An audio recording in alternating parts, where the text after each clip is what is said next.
Oh my God. Oh my This is God. where we chew the fat. No, that's and the we wrong cut show. The mustard. That's the other chew show. The fat, and we cut the mustard. No, we cut the cheese here. Guys, I'm Shoes. That's Dylan. And this is our monthly watch along, what I like to call Mystery Wrestling Theater.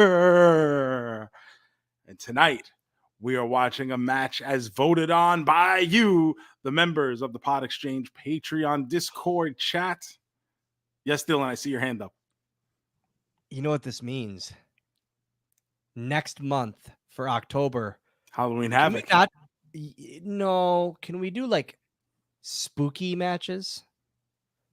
What there's like the fucking, pardon my French.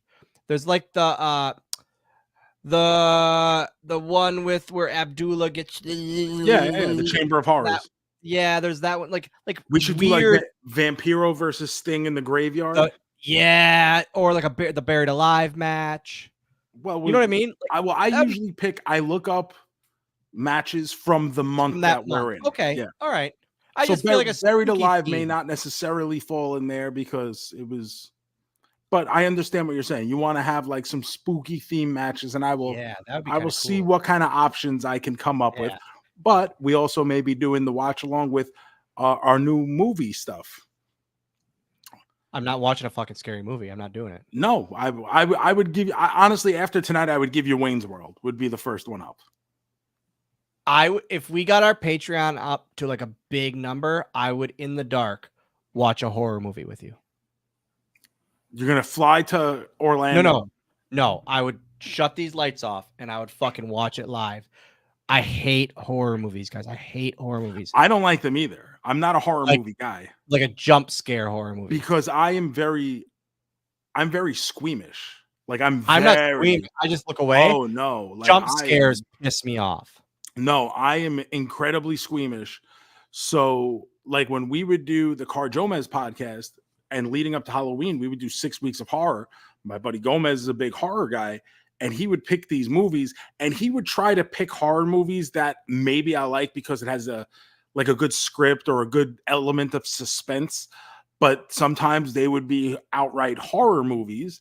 And I watched the last Saw movie in theaters and I was like, there's the first thing in this movie is like fucking gross. And then other things in this movie is hard. Yeah. So I genuinely at 40 plus years old, almost walked out of the theater. I'm like, I love the Saw movies because they're like interesting to me. The contraptions. The first Saw movie we watched for an episode years ago, and I was like, wow, this is like really well done. It's a great script. The twist had me involved. Yeah. When there's suspense with a good script, like I can get invested. When it's just like gore and like let's see how crazy we can kill someone, I'm like, no, I'm out. But that's not Landon what we're had me. for. I like the Purge. The Purge movies I like. Never watched them. They're good because they're not as crazy. Joe Compton's here again. He says I have never seen Boneyard match would be fun to watch. Boneyard match is WrestleMania though. Yeah, well, I mean we could, but that's a spooky. And even then, the Boneyard match to me wasn't. I love it. I thought it was great. No. It wasn't long enough ago for me to want to go back and watch it now. So if compared to today's, the matches that I've been putting up, I have been giving people a choice, but I've been going back 94, 99, 2004, and 2009. So there's that minimum of 15 years in between there that I've been giving the options to. 2009 was 15 years ago. 2009 is 15 years ago. That's how old you are. But I was 3 years into WWE then. I remember Brian telling me a story of like when he opened the school like a long time ago. Now remember, Cap's been open 10 years at this point, which is pretty insane. But he goes, he asked one of the students, he goes, okay, tell me like one of your first memories from wrestling. And the kid goes, oh, when DX slimed Mr. McMahon's tour bus or something. He's like, wait a minute, what? Like that's your first? He's like, I was already in the company. So we just started our new class last night at the school, and their first homework, because we assign homework every week, and their first homework is your 3 favorite wrestlers. One of them is who got you into it, and 2 are just your favorite. It's crazy to see now It's now like It's going to be like John Cena, You know- Randy Orton, and Rollins. wow. Yeah, And I get it. figure Because if you got an 20-year-old. 18-year-old kid walking Oh. the door, he was 6 when the Shield came in, you know. Yeah. And it was fucking hot. You know what I mean? Yeah, it was a big angle. But we're not talking about big angles right now. No, we're talking about we're talking 25 about years ago. all-time classics. 25 years ago this month, the pay-per-view, if you're on your Peacock apps, is called Unforgiven 1999. It is the second of the Unforgiven. Yes. The easiest way to find it, go on Peacock, search Unforgiven. Go to season 2 because that's how fucking Peacock works. Every time we do one of these, I realize again how spoiled we were. We were with WWE Network. It really was great. It really was. Season 2 of And it was just Unforgiven. $9.99. Just $9.99. Unforgiven 99. At this point, when this match aired, I was full blown. I absolutely love wrestling. I love everything about it. I want to be in the business. I was grounded. Dylan was grounded, which is actually a lot like today, so not much has changed. I was grounded a lot. Big Boss Man, Al Snow, the Kennel from Hell, widely regarded as one of the not only worst matches of all time, definitely one of the worst WWE pay-per-view matches of all time. The setup, Dylan, were you watching consistently at this point?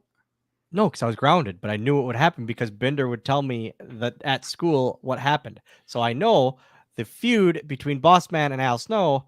What led to this match was Al Snow had Pepper, who was his little Chihuahua. pet Chihuahua. Yes.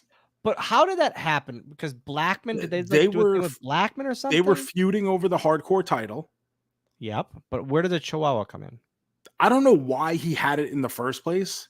Okay. But at some point, the Big Boss Man kidnaps Pepper, the dog. Yep. And then finally, I guess they have brokered an arrangement where Al Snow is going to meet the Big Boss Man in his hotel, where he will have Pepper returned to him. So once he shows up at the Boss Man's Marriott, because he had to get those Bonvoy points. I wasn't expecting you to go there. He goes, I'll give you Pepper, but first you have to sit down and enjoy this dinner with me. Which is very like 60s superhero cartoons where like Dr. Doom would call up the Fantastic Four. He'd be like, hello, may I speak with Reed Richards, please? This is Dr. Doom. Reed, Reed Richards? Reed Richards is Mr. Fantastic. The stretchy guy. Fantastic Four. I know Beast. The first family of Marvel. Okay, don't worry about it. No, but trust me. Back at like that's how these old cartoon villains would work. He'd be like, I have acquired a laser that could destroy the entire earth. Would you like to hear the tale of how I came into possession of this laser? And that's basically what the Big Boss Man is doing here. He's lulling Al Snow into a false sense of security. He insists that Al joins him for dinner, and he even prepared it himself. He made some fresh pepper steak. So Al Snow sits down. Big Boss Man's not eating, and Al Snow starts shoveling this pepper steak into his mouth, and the Big Boss Man goes, ha ha, you fool, that's Pepper, it's Pepper steak, that's your dog Pepper. And then Al Snow starts vomiting all over the hotel room. And this leads to what becomes one of the most infamous matches of the Attitude Era, the Kennel from Hell, in which there is the old blue steel cage around the ring, which then is topped off with the Hell in the Cell. And between the two cages, I don't want to get too far into this until we watch it. The idea was that Al Snow was going to punish the Boss Man with this Kennel from Hell match, where around the ring, but between the two cages, would be a whole pack of angry attack dogs. And you got Ravage dogs. Absolutely insane. Like when Mr. Burns poisoned Santa's little helper. That kind of attack dog. And that's not exactly what we got. So if you have the Peacock app, open Unforgiven 99 to 1 hour, 25 minutes, and 32 seconds. Dylan, you have it ready to go? I'm ready. Are you ready? As my So DX counterparts said. your DX teammate. Counterparts. Counterparts are like when they're on the other team. Like No, it's not. Yeah. No, it is not. Yeah.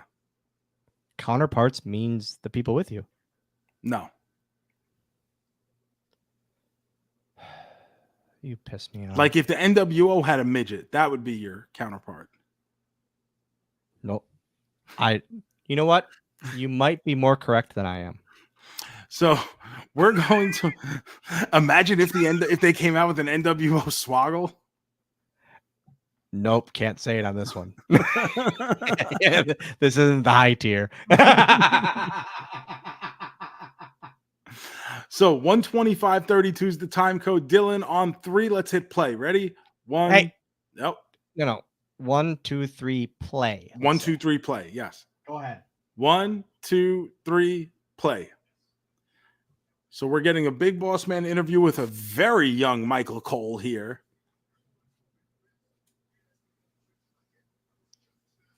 Boss Man is threatening sodomy to Michael Cole with his nightstick. It's appropriate Here's for the the thing. time. Look at Michael Cole. This proves how legendary Michael Cole is. Oh my God. Let's talk about this for a second.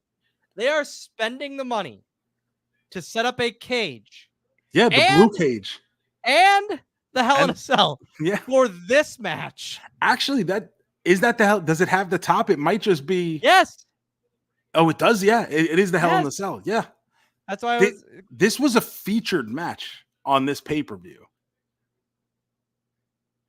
Like this is like, look at where we are just on the time code alone. This is halfway through the show. This isn't like the curtain jerker. Let's get it out of the way on Sunday Night Heat. Nick Daw is still with the company today. Oh, really? Yeah. So let's see. The one thing they're not giving us is the steel cage music, which I'm always a fan of. Yes, they are. No, is cage flooring music. Do you hear it? Yeah, 100% I do. Oh, see, I got my headphones. That's John D'Amico, still with the company as a production manager. They're taking their sweet ass time putting this cage up. I'll tell you. I can't believe like during all those backstages, this wasn't set up. Oh, don't worry, we're getting more backstages. Because here's an interview with Al Snow.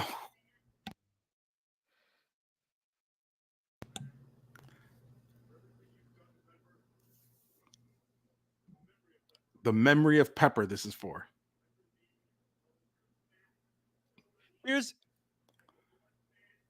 Oh, no. Oh, this is not a good. Here's my question. I could be remembering wrong. Lillian Garcia. Did his forehead always say help me, or was it just help? Help me. It was help me. Okay. Help me, yeah. So I first saw Al Snow in ECW when I was first introduced to ECW. And I remember seeing him wrestle Shane Douglas. And it was the first time, like when you see all the fans in the arena or those small arenas shaking the mannequin heads, it's like quite a visual. So I was like taken by Al Snow right away. So when he comes into WWE, I'm like, fuck yeah, Al Snow, like, let's go. And probably never got to the heights he wanted to or he expected to. I think he did. I think he was a hugely overact. But I think Al probably had higher expectations, especially for all. You thought Al was gonna be heavyweight champion? I think so. Have you ever spoken to Al? We don't need to get into that on this one. Like, and the thing is like, I love Boss Man's music. I actually like this version of Boss Man. I don't think it's as good as earlier Boss Man from like WrestleMania 5, 6. I love any version of Boss Man. But I'm a Boss Man fan, and especially if you watch him when he's younger, the way he could move for a 350-pound dude, he was so fast hitting the ropes. Yes. Like when he would run the ropes, I'd be like, that motherfucker's gonna beat the shit out of those ropes. Here's the question. Do you think he practiced that nightstick twirl? I love the nightstick twirl. I always loved. Unbelievable. Do you think that when Boss Man is headed to the ring now, he's going, this is gonna be, no pun intended, dog shit? Or is he thinking like, these dogs are gonna be barking and attacking? I think everyone is under the assumption that these dogs are going to be barking and angry and agitated and looking to bite into these guys. So he's probably wondering now, like, what the fuck is happening? Yeah, Because like, how am I gonna get out of a dog bite situation? because it's just probably 6 months ago at this point that he just got hung at WrestleMania from a noose. Was that that was before this? Yeah, oh yeah, it was. Yeah, WrestleMania 15. So that would have been right 6 months before this, March. So this has been a banner year for the Big Boss Man. 2 Hell in a Cell matches in 1 year. Yeah, right. Wow. Yeah. You never see that Hell in the Cell get brought up whenever they do the retrospective over. I mean, it makes sense nowadays. Yo, this was the original like triple cage, essentially. Was this before the triple? Yeah, this is way before Triple Cage, right? The WCW Well, one? like the WCW one, that would have been like Yeah. 2000 2000, I think. Yeah. or maybe two. Where are the dogs? No, it would have been 2000 because 2001 Vince buys Yep. WCW in March that year. Okay, So where now are the dogs? they got to get the guys into the ring before they release the hounds. But Al Snow's not a good sport, so he attacks the Boss Man before he can get into the cage. Blood. Yeah, because he's got to. There's not a lot of room between the cell and the ring. No, there's really not at all. But I think they had to do this because, number one, they had to keep the dogs encaged. Like they couldn't just obviously let the dogs run around wild. But at the same time, like even Jerry Lawler mentions it during the setup. He's like, "We're not going to be." Oh, here we go. Oh, here they come. The dogs are getting an entrance. Do they got theme music? And actually, the dogs look like kind of mean there. They're Roddies. So wait, they don't go inside? As far as I know, I thought that was the point, that they had to put them inside the cage. Why are they? So they're walking around the outside of but they're on leashes even too. Better. Because if they're not inside, that's even better. I don't remember this at all. I thought the dogs had to be on the inside. I thought they were inside the steel part. Yes, inside the Hell in the Cell part and between the ring, between the cell and the ring. There it comes. Here we go. Oh yeah, there's already dog piss. Okay. Yep. We already see that dog's peeing as he walks. Which also, think about it. You're now wrestling and making a ton of noise around these dogs. I don't know what is going on. They're gonna piss. So now Boss Man's got to run. He's got to pretend the dogs are after him. So he's got to run away and climb the cage to get into the ring to avoid the dogs. I just thought about this. How about the camera guys that are on the outside of the cage? Yeah, right. Stepping in dog piss and shit. So this is now with the way the camera, and this is before HD, mind you. So we're still on the old shoot through the cell. Yeah. So you can't even really see what the dogs are doing or like where they are. Oh, he's going to drop them. Oh, so yeah, they're just hanging out. You know, Al Snow is expecting one of the dogs to bite him there. Like to jump up. No, that dog sniffing the other one's butt. Are they like piping in barks? Nope, they're barking. They're fully expecting the dogs to be in attack mode here. But the dogs are barking at each other. They're not paying any attention to what's going on in the ring. And they're still on leashes. Like, I kind of thought they let them run loose. Oh, no. I remember them being on leashes. See, I don't remember that. I would love to know what's going on in the head of JR and the King right now. Like, how the fuck do we try selling this? This is great.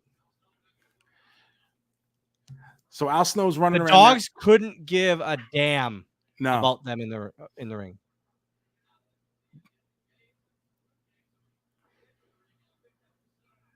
We got almost like a big superplex there to bring Al Snow back into the ring, and the dogs barely budged, despite being feet away from it. I can't wait to see.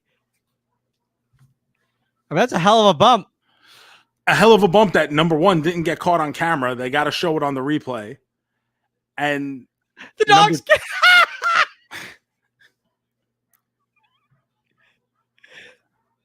see, and this is, they're just trying pissing the dogs off like at each other more.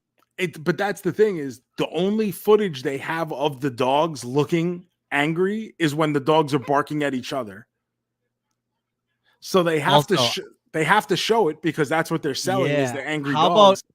How about, these like dog handlers fully were told, hey, let the dogs bite us. 100%. And they don't give a damn. The dogs look like they're just out for a walk.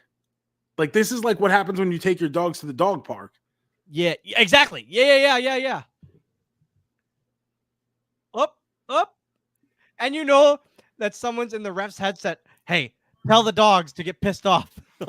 Oh my God. Imagine Vince behind the scenes on the headset, or Bruce, whoever was there at the time. But Vince, especially for a pay-per-view. God damn it. Make him angry. Is that dog pissing? I love it. I love it. I was swimming in raw sewage. I love it. That's a reference Dylan Postel doesn't get. Nope. What was that from? Naked Gun 2.5. I remember seeing Naked Gun 33 in the third. Yeah. Not as I still enjoy it, but it's not as good as the first two. Well, so he's cutting because he has to escape the rabid dogs. Yes. So he's going to try to go through the top. Because the goal of the match is to get out of both cages. But because of the rabid dogs, he can't go. You don't want to go down there because the rabid dogs will get you. And like I said in our latest episode, I know a good rabies guy, but sometimes, like, who cares? What is that from? That's not from anything. That's okay. Okay. Just know a good rabies guy. I was waiting another 80s reference. Like, oh, that's from Top Gun. So Joe Compton in the chat brings up a good point. He goes, I wonder what Vince is thinking, obviously. But, like, how soon into this do you think everybody involved knows that this is just a stinker? I think immediately when Al Snow was on the outside of that cage and none of the dogs. And the dogs didn't go for him at all. Yep. You know what they should have done is, like, put meat in their boots. Then the dogs would have went after them. Yeah. That's what they should have done. They put, like, just steaks in their shoes. Yeah. But, like, what they should have done, not just put steaks in their shoes, they should have put, like, comical cartoon stakes, taped to their pants. That should have been, like, what one of the stipulations of the match is that the guys have I just want to see more dogs pissing and pooping. Al Snow brought in all these hardcore goodies. This is at the time. The hardcore title is still relatively new at this time. Man, hardcore title matches were my favorite because they were just silly. Some of them were ridiculous, and then some of them would be, like, really, really good, but they were so different than what we were accustomed to getting that they always stood out. And especially early on at this time when that dog's about to mount. Yes, he is. Oh boy, he's really going for it. Get in there, pal. But especially at this point, like, once they got the belt off of Mankind. Yeah. Because he started being fun. Because he was a top guy, so they just needed to get it away from him.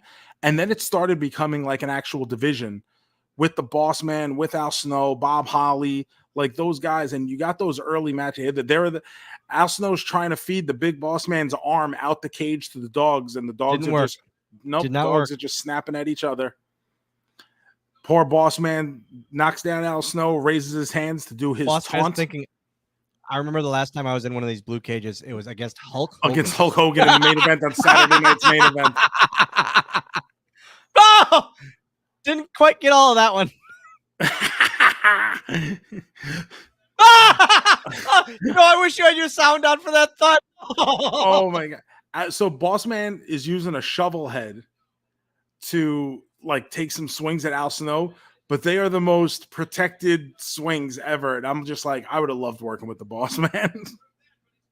The Boss Man understands CTE, unlike Stone Cold Steve Austin. Apparently, I just saw Al Snow's face, and he finally had the facial expression of, "Oh, this is shit." this is. I There's no love heat. this. There's no heat about it, like from the The crowd at crowd, all. Dead. the crowd has gone wild, as they say. Boss Man has now handcuffed Al Snow to the corner, and I don't really understand why. Because he's a police officer, so he always carries cuffs. Yes, but so he can maybe escape. Well, that way he could get out now, and Al Snow can't stop him. But he's not trying to get out. No, he's doing the taunt because he has to build up his special. So see that he raises his arms to get a reaction. Boss Man slam. But you still want to have it in the bank in case you need it. In case. So you have to build up your special. Also, I thought there were more dogs in this. There's literally 3 dogs. There's 3 dogs. In my mind, there was at least surrounded. A dozen. Yeah, I thought the same thing. There are at least 3 on each side. Nope, there's just 3. Al Snow apparently has broken the handcuff. That's very unsafe. Oh my god. Oh no. So Boss Man's trying to climb out. Al Snow is just shaking the blue cage like a maniac. Boss Man is hanging from the Hell in the Cell, not getting deja vu because this time it's by his arms and not his neck. Oh, we got head. Walmart is not liking this match. Yeah, no, they're not. That is a severed head as opposed to an actual mannequin's head. How about that? That Walmart, like that whole thing just trips me out. That they wouldn't carry the Al Snow figure because they said the head looked too much like a severed head rather than a mannequin's head. Even though I believe it was a Johnny Depp movie, Sleepy Hollow, was out at the time with the headless horseman, and that had figures in stores at the same time. Oh, here we go. So Al Snow's attempting to climb out. He has brained the big Boss Man with head. That apparently has not stopped the Boss Man, who's still trying to climb out. Going towards, kind of. No, they're not. 3 dogs are in the range of Al Snow by about 15 feet. They're not really doing anything because they're still on leashes and the people are still holding them. So Al Snow has. That's it. Oh my god. Al Snow with absolutely no interruption from the dogs whatsoever has climbed out of the cage and then immediately shut the door behind him so they couldn't follow him out. And then upon falling to the padding on the outside of the ring has just now laid in dog piss. That was. This is even worse than I remember it. 100 times worse than I remember. Like, and when you think about this, like to me, I remember the Boss Man. I look at his career. Oh, there are 4 dogs. There are 4. 4 dogs, and they're still.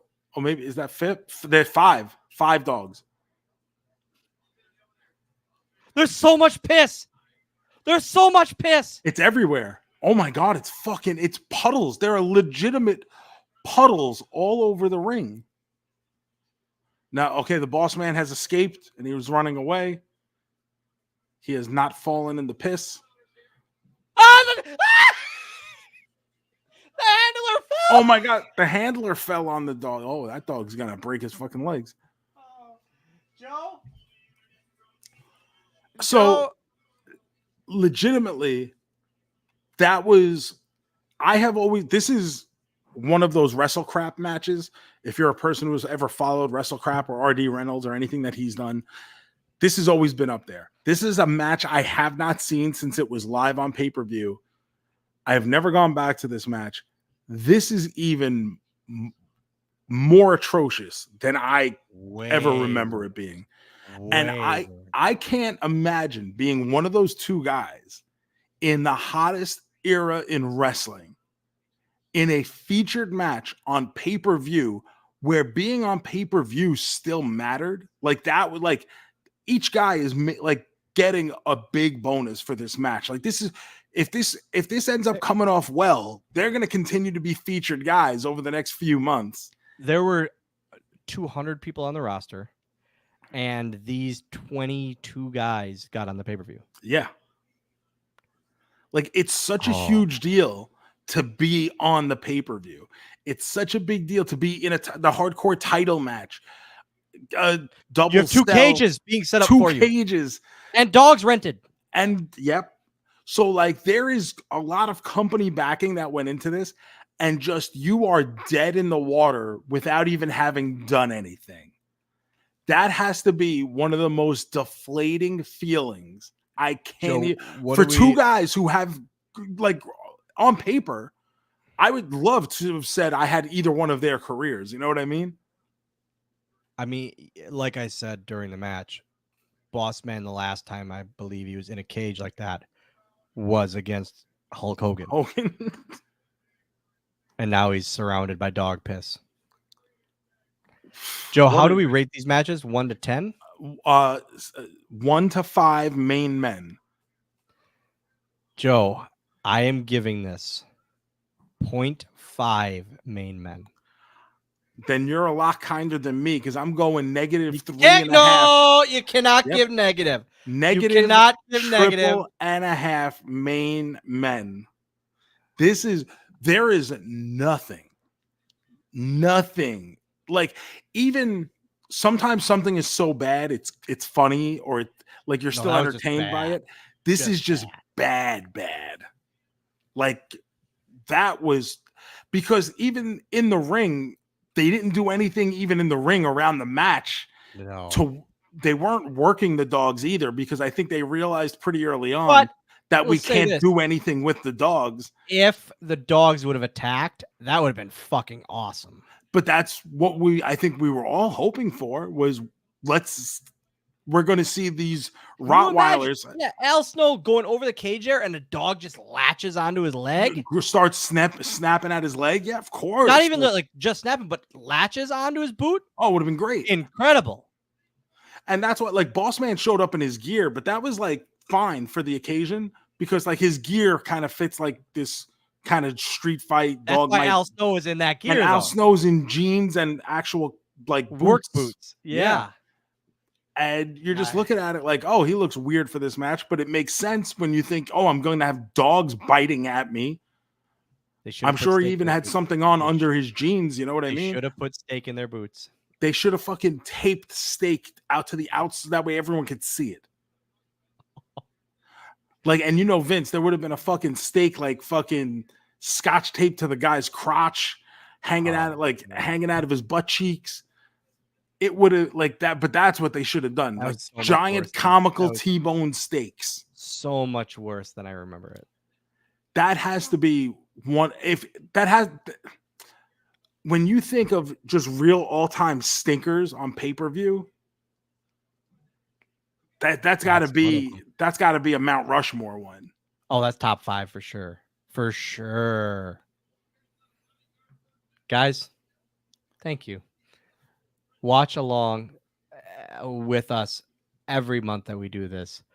They're not going to all be that bad, I promise. But man, this was a fun one. Once I saw that, because obviously I knew this match existed. I didn't quite remember when it existed. Yeah. But when I was doing my research and I saw not only that this was a September match, but that it was actually the 25th anniversary match as well. Oh, man. I was like, I have to put this on the list. Like, there's no way I cannot put this on the list right now. Joe Compton says -10 main men. So that is one of the worst matches. That easily one of the worst matches I've ever seen. It's really bad. I mean, you've never seen any of my matches, so that could be up there.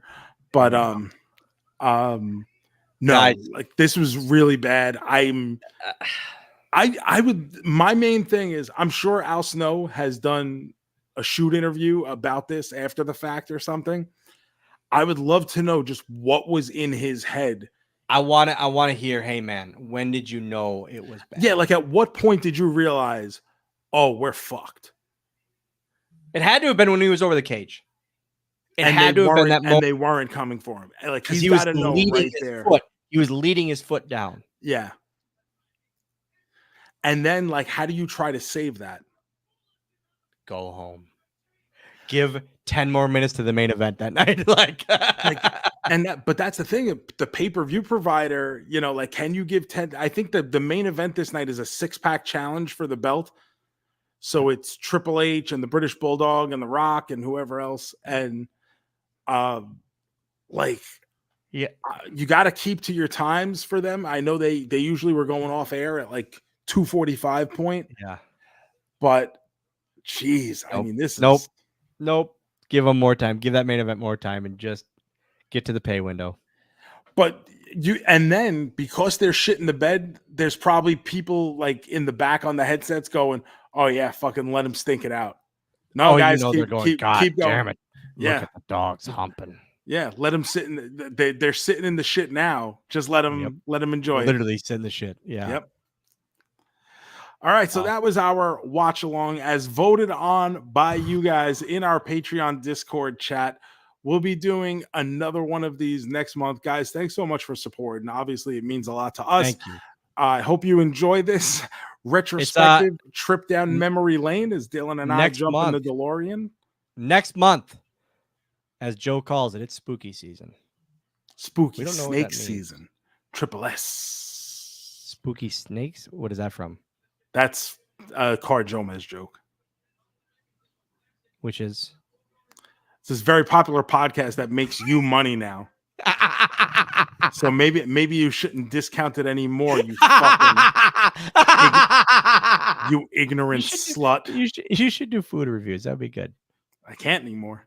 I know. Guys, follow all of us at Dylan Postel on all forms of social media.